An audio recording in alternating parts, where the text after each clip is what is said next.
also some great experts sitting on that side. And so I would like to listen to all of you rather than adding my bit.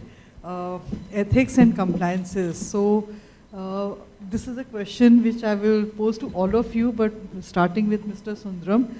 So what are some of the biggest complexities, the ethical issues that corporate India is facing at the moment?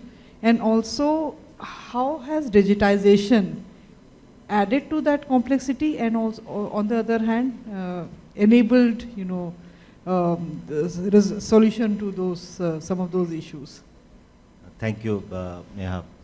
First and foremost, I am the odd man out, sitting amongst the HR professionals here, and I hope people will bail me out if I go beyond my framework and the legal boundaries.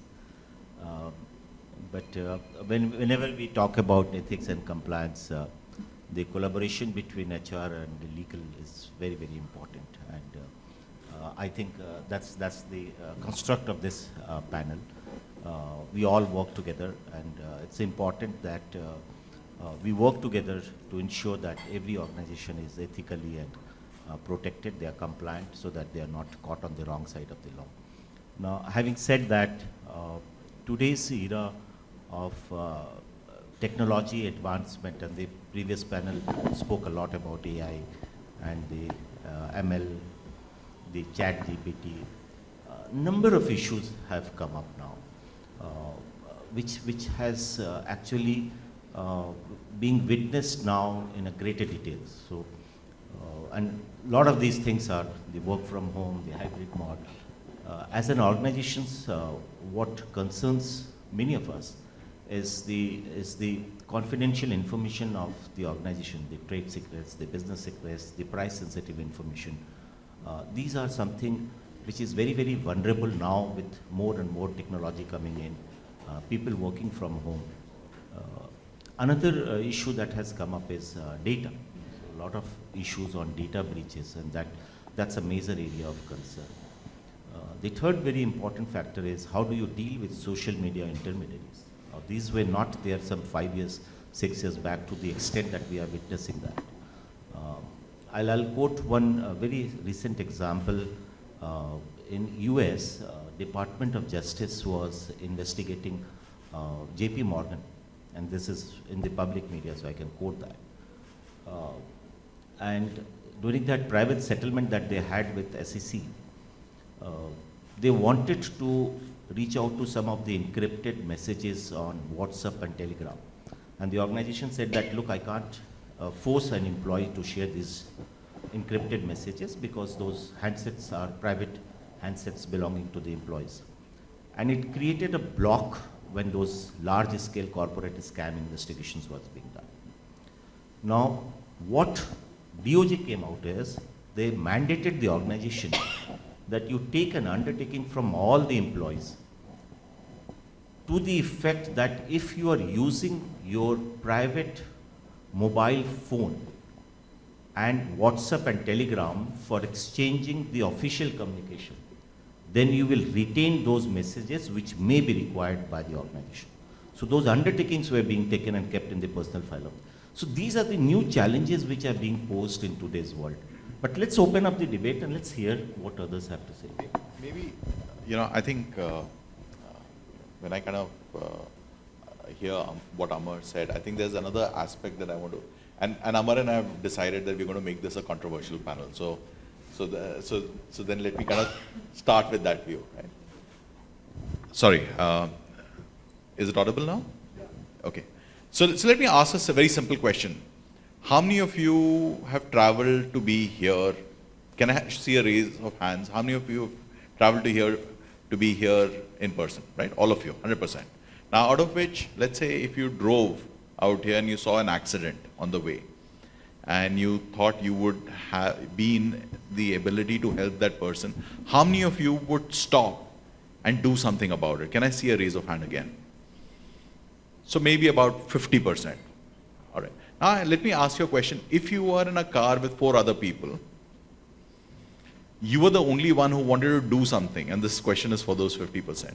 You're the only one in the car who wanted to do something about stopping an helping the person who was in the accident, how many of you would eventually end up stopping? Okay, 1, 2. So what I'm trying to get at is individual ethical view is very different from a group ethical view. You know, when you ask the question, how can a company do something like that? It is not an individual ethical view. It is a, you know, it gets diluted. So the behavioral aspect of AI is another field that is vastly ignored right now. I was in Calcutta yesterday. Sorry, I'm just going to take another minute. I was in Calcutta yesterday, and on the way back, we were having this, I was just thinking about this panel, and I was talking to a friend of mine who was sitting next to me. And I was saying, you know, future could be it could be a pilot, it could be a pilotless flight, right? It could be somebody who's, it's autonomous, cars are driving, why can't they fly autonomous? And you know, as we were debating, we said, if the flight goes down, and this was when Delhi, landing in Delhi was a bit of a problem because of this thunderstorm and stuff. If the flight goes down, who's responsible?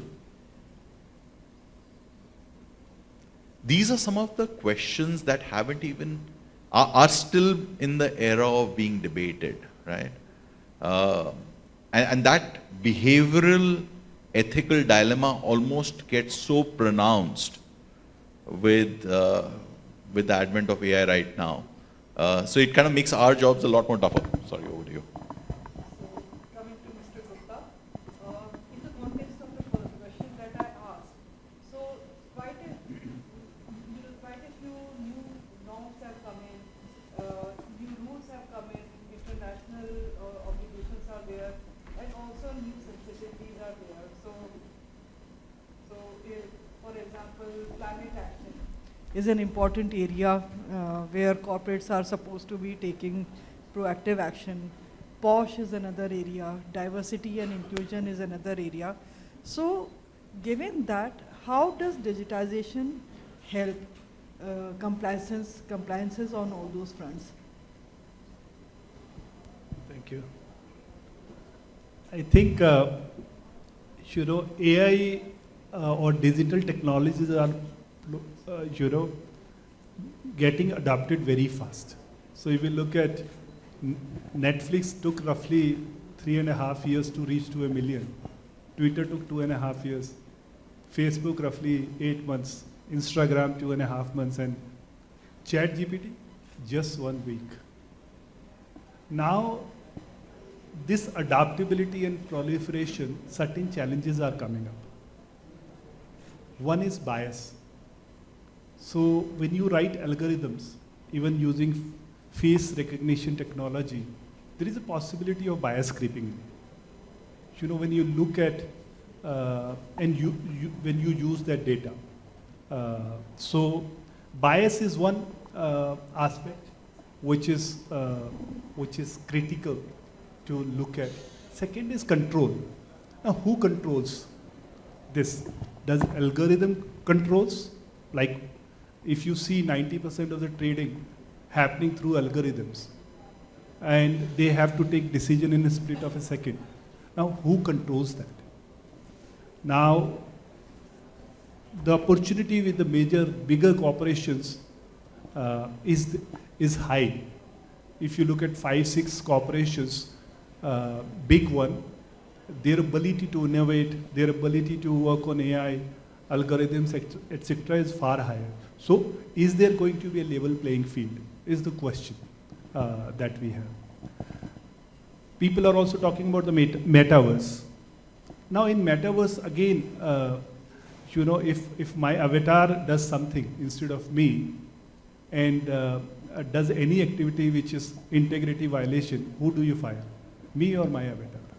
So, when I look at it overall scenario across, whether it is diversity and inclusion, talent management, performance management, etc., digital technologies has helped us in a big way in terms of automating repetitive tasks, etc. However, the human angle is something that we need to look at. For example, somebody you know, was alluding to this driverless car. Now the car is on the road and suddenly find a child, running. Now, who the algorithm protects first? The driver or a child?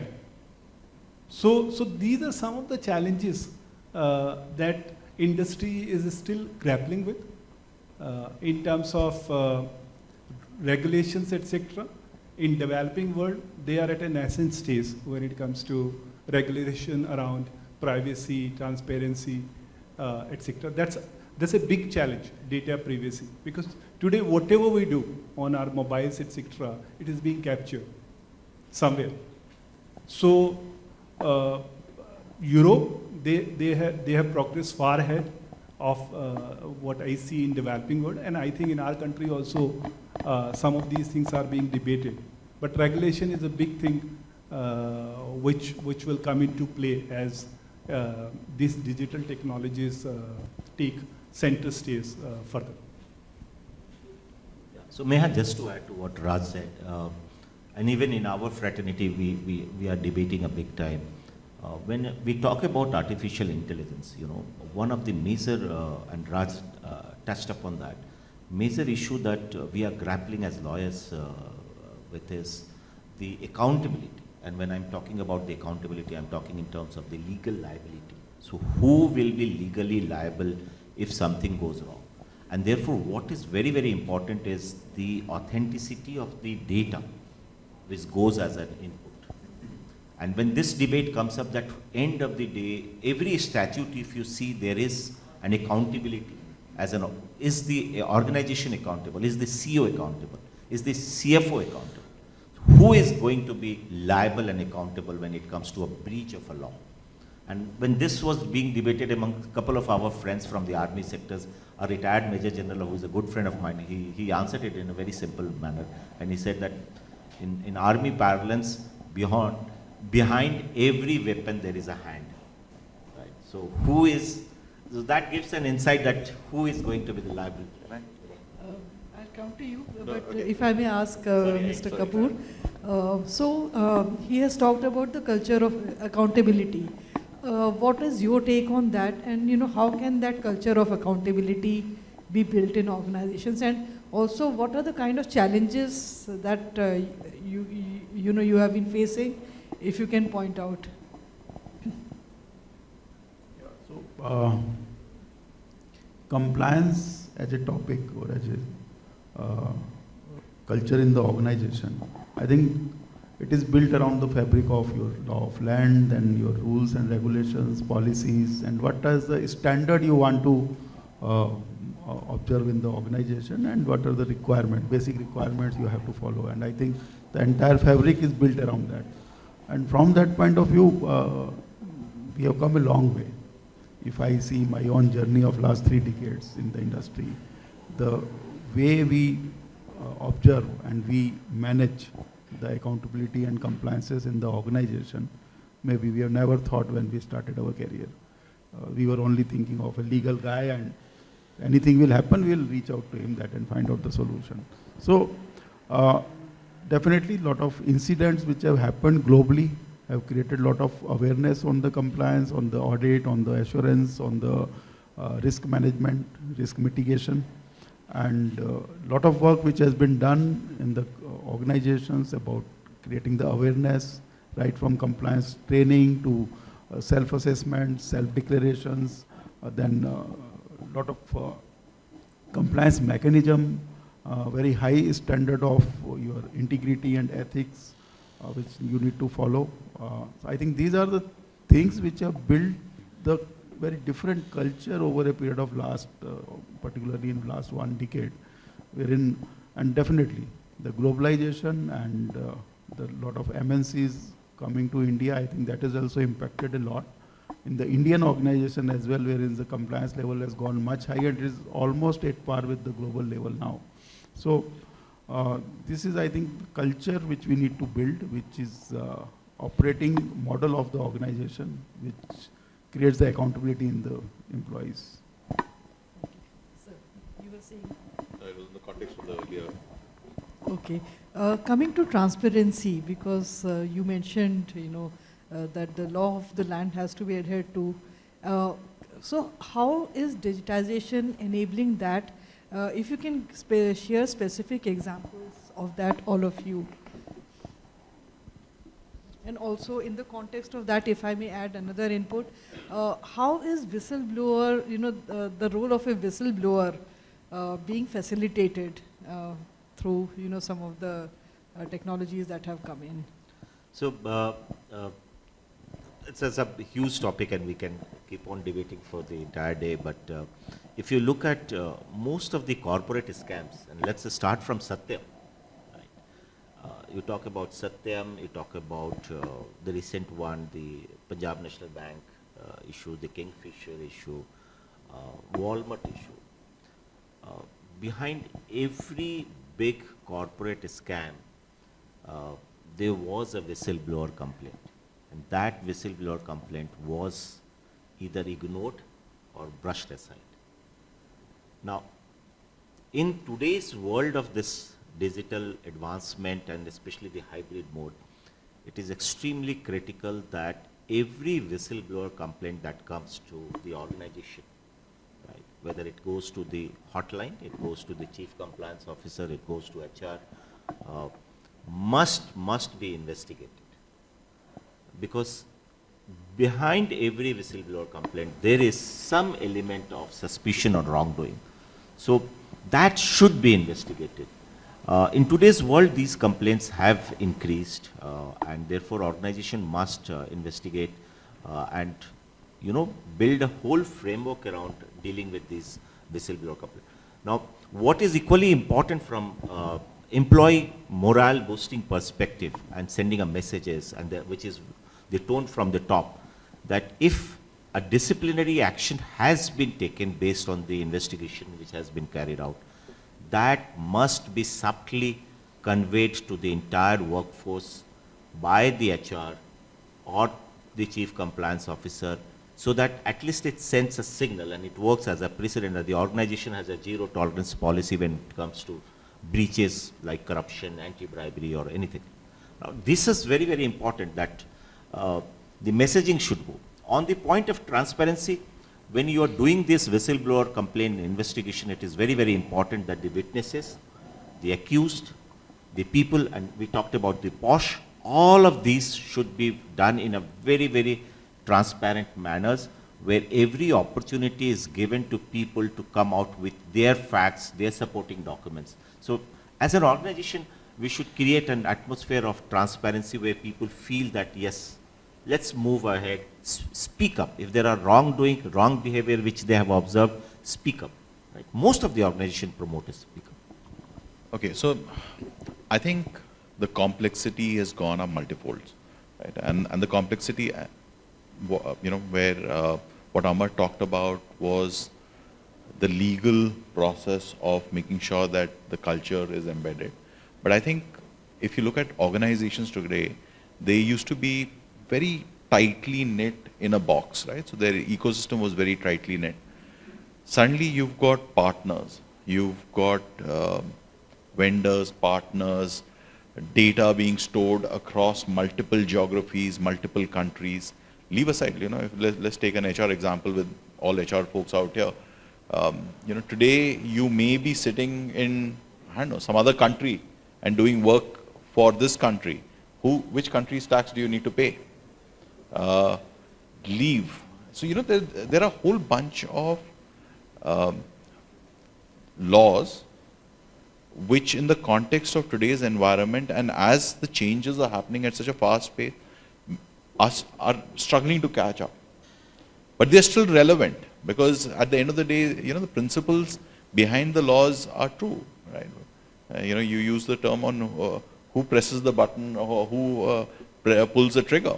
And who's that one person to? Tomorrow it may be a robot doing it on instructions which are machine learned to say, if somebody comes from that side of the hill, then shoot. If somebody comes from this side of the hill, don't do anything, right? And it creates really complex scenarios which need to kind of start by first everybody having a consistent understanding of what you're getting into. Because 5 different people may have a different understanding. Second is stating what is right and wrong from an organization's point of view. And I'm just taking organization lens right now.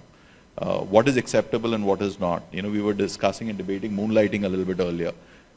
Organization needs to also clarify its stand. It cannot sit in the back seat and saying, rule of the law will prevail. They have to say, we believe while this is happening, these are the 3 things are what's right from an organizational perspective. So policies, setting up what is acceptable and not acceptable, going through the end-to-end ecosystem, and it's going to get more and more difficult with data protection and data security. So,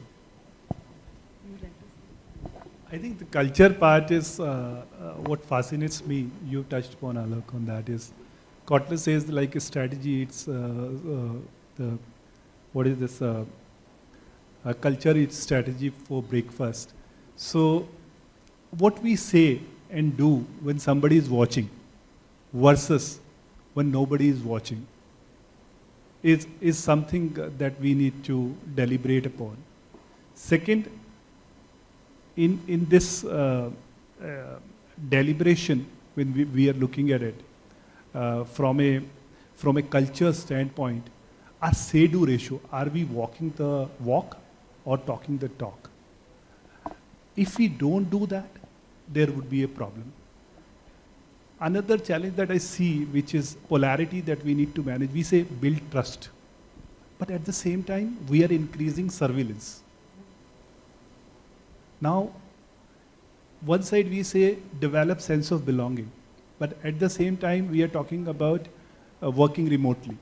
So these are some of the challenges that's confronting the leadership, and they need to figure out solution to it. And hybrid and some other solutions are coming out.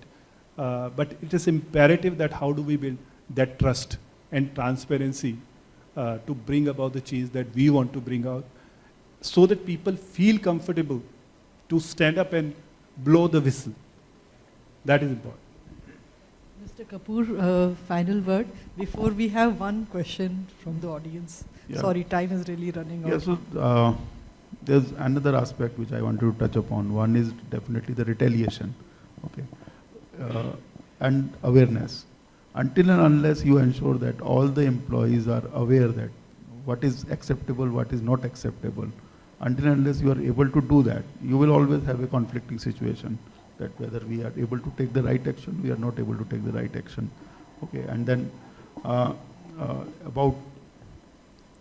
it has become very easy, as he rightly said, that anybody can write an email or a WhatsApp message or a toll-free number. It is very easy to use the whistleblower in the organization. But how diligently it is done, what is the intention behind the whistleblower, because I've been part of many investigations, I understand that many a times you don't find anything and you waste a lot of energy and a lot of time in doing that because somebody didn't like that and he created a whistleblower. Okay, whether it was acceptable or non-acceptable, that awareness is not there. So from that point of view, I think there's a long journey which we have to travel and ensure that every employee is created enough awareness, enough training to understand that what is acceptable behavior, what is not acceptable behavior. Thank you. Any question? Yes.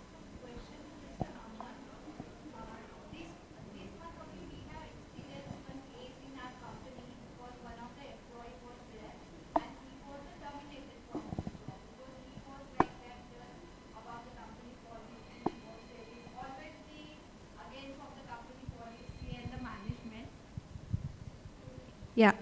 So we have terminated him, and 2 weeks back we come to know that he has posted one about against the company. He posted the name of the CSO also, and after that one of the employee was also left the organization. He also posted on that.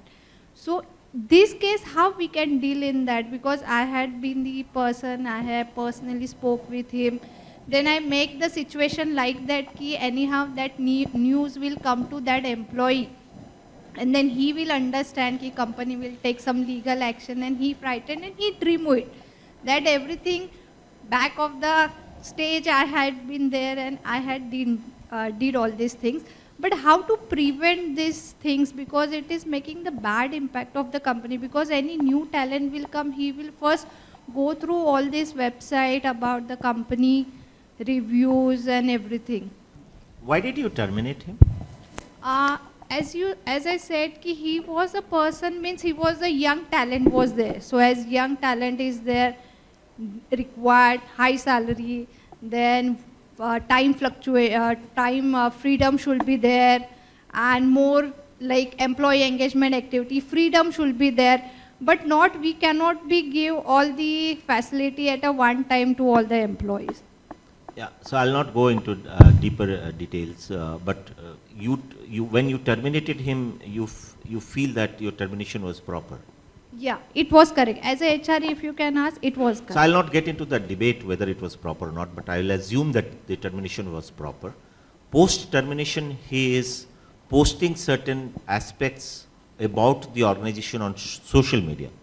He was not posting, he was just talking with all the employees, and once he left the organization and then he posted that things. Yeah. And that website is like that, in that website you cannot see the name of the person, but whatever words he used to talk about that, due to that. So what you can do is that you can write, generally what we do is, in that case we write to that particular website and we tell them that what this person is posting is factually incorrect, because ultimately every website owns the contents and therefore they are responsible that whatever is being posted is factually correct, right?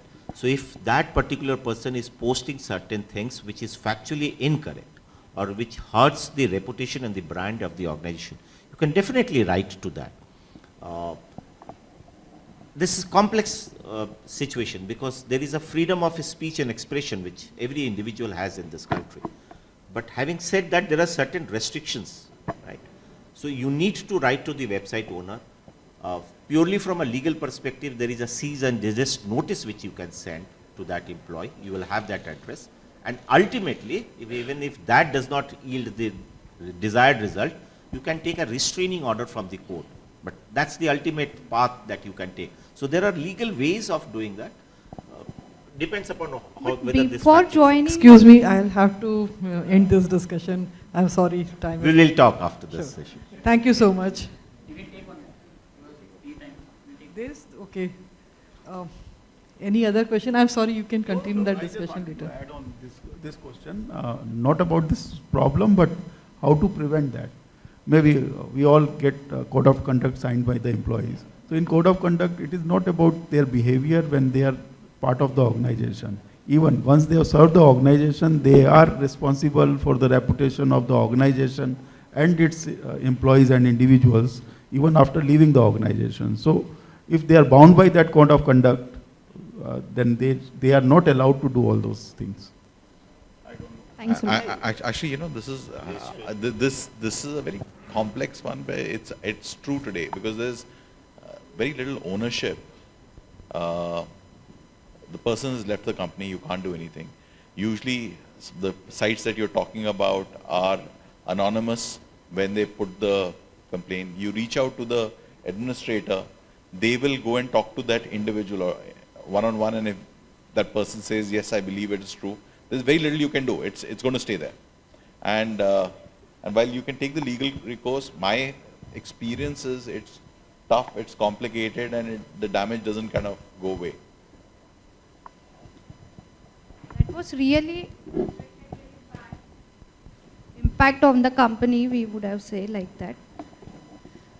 Thank you so much, everyone. Thank you to all of you. Ask him for one.